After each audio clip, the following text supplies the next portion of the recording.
గ్రామస్తులంతా ఆరోగ్యంగా ఉండాలని గ్రామ అభివృద్ధి ధ్యేయంగా గ్రామంలోని ఉచిత వైద్య శిబిరాన్ని ఏర్పాటు చేసినట్లు సర్పంచ్ దివ్యాలింగం గౌడ్ తెలిపారు. చిన్నశంకరంపేట మండలం మడూరు గ్రామంలో సర్పంచ్ దివ్యాలింగం గౌడ్ ఆధ్వర్యంలో ఆదిత్య హాస్పిటల్ మెదక్ వారి సౌజన్యంతో ఉచిత వైద్య శిబిరాన్ని ఏర్పాటు చేశారు. గ్రామంలో ఏర్పాటు చేసిన ఉచిత వైద్య శిబిరానికి చక్కటి స్పందన లభించింది. వైద్య శిబిరంలో డాక్టర్ బాలకోటేశ్వరరావు షుగర్, బీపీ, కీళ్ల నొప్పులు వంటి పరీక్షలు నిర్వహించి ఉచితంగా మందులు అందజేశారు. స్థానిక సర్పంచ్ దివ్యాలింగం గౌడ్ లు ఆసుపత్రి యాజమాన్యం శాల్వతో సన్మానించారు. అనంతరం డాక్టర్ పాటబాల కోటేశ్వరరావుతో పాటు మణికుమార్ లను స్థానిక సర్పంచ్ దివ్య, బీజేపీ జిల్లా నాయకులు లింగం గౌడ్ సన్మానించారు.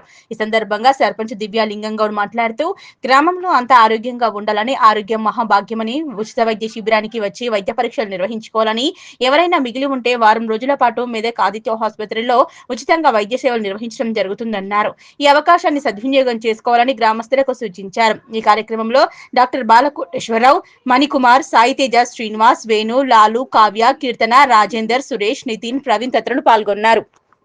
మడూరు గ్రామ ప్రజలందరికీ ఆదిత్య హాస్పిటల్ నుండి వైద్యం తీర్చడం జరిగింది. డాక్టర్స్ని ప్రజల ఆరోగ్యం కోసం అందరికీ టెస్టులు, బీపీ, షుగర్, ఇంకా కాళ్ళ నొప్పులు, ఇంకా అన్ని రకాలుగా చూడడం జరిగింది.